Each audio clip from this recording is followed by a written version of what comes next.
I'd like to tell you a story. It's a classic story of risk and reward, a heroic tale of overcoming adversity, solving a great mystery, and reaching a profound state of post-purchase satisfaction. That's right, you've guessed it.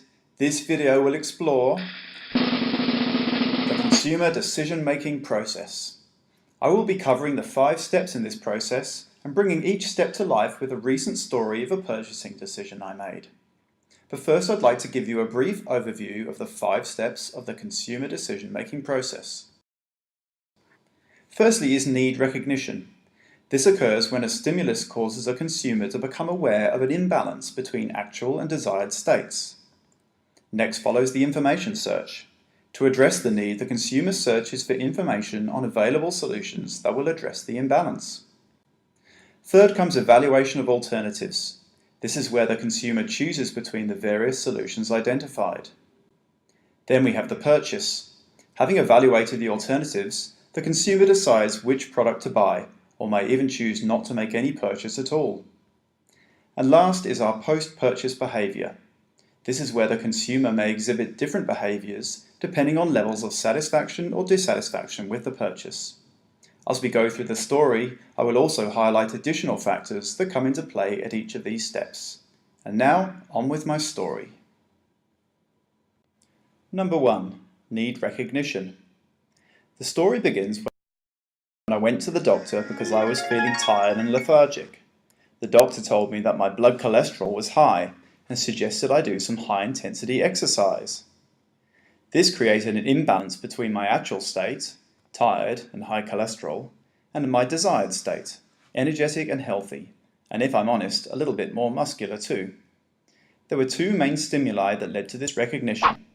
Firstly, my physical feeling of tiredness, an internal stimulus, and secondly, hearing the doctor pronounce me as being unhealthy, an external stimulus. Number 2. Information search. And so began my search for something that would restore the balance once again. Carrying out a quick internal search, I reviewed some alternatives for high-intensity exercise that I was already consciously aware of. I identified some perceived risks based on my previous experience of high-intensity exercise. Then I vaguely remembered something my wife had mentioned called F45, that it was the latest thing and that she knew some of her colleagues who were doing it. This was a non-marketing controlled source that led to unintentional learning and which changed my perception of the brand as being credible and having kudos associated with it. I was then primed to pay more attention to marketing by F45, which normally I would have been likely to screen out using selective exposure or ignored through selective attention. One day I noticed a bicycle promoting F45 chained up on the street, which prompted me to do some intentional learning on the internet, such as watching promo videos, an example of marketing-controlled sources. I also found out the price of F45, and it wasn't cheap, but the risk was lowered by the offer of 2 weeks free trial. Additionally, having quite a high need for achievement, I was willing to pay more for this service if it signified success in attaining my goals. Looking at other alternatives, I found that most other gym memberships, such as Fitness First, cost quite a lot less than F45.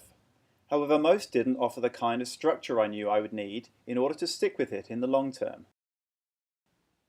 Personal training would be an option that could provide the structure, but this was even more expensive, and I also thought I might feel a bit awkward doing training one-on-one. I even found a free interval training app that would enable me to run my own personalized training sessions, but this probably wouldn't provide the motivation I would get from a coach. So by the end of my information search phase, I had the following alternatives to consider. I had an awareness set, comprising the options I was aware of, which included the evoked set, also called considered alternatives, which comprised Vision Personal Training, CrossFit, and F45.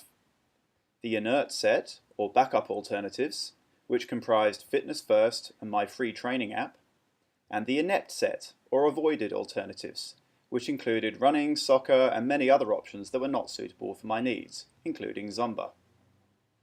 There were also alternatives in my unawareness set. For example, I didn't know until writing this that in Finland, wife carrying is a competitive sport. Interesting, huh?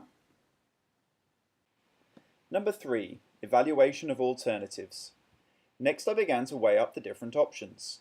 To do this, I developed a set of criteria. I was prepared to pay a reasonable amount of money, but I didn't want to break the bank. I needed structure to ensure I stayed on track. A coach of some sort was essential to keep me motivated. And I wanted to do something with a group of others, not on my own. Using these criteria, I was able to compare the alternatives in the evoked set. Vision Personal Training covered some of these, but it would be on my own or in a smaller group, and I wasn't prepared to pay the extra cost. CrossFit would tick all these boxes, and so would F45. But when it came down to the final call, the perception of F45 that had been built up from my wife's comments, the bicycle promoting the brand, and the reduced risk due to the free trial meant F45 won out over CrossFit. An additional factor, subconsciously, may have been the proliferation of CrossFit memes highlighting the dangerous nature of CrossFit. Maybe the perceived risk was too high. Number 4. The purchase.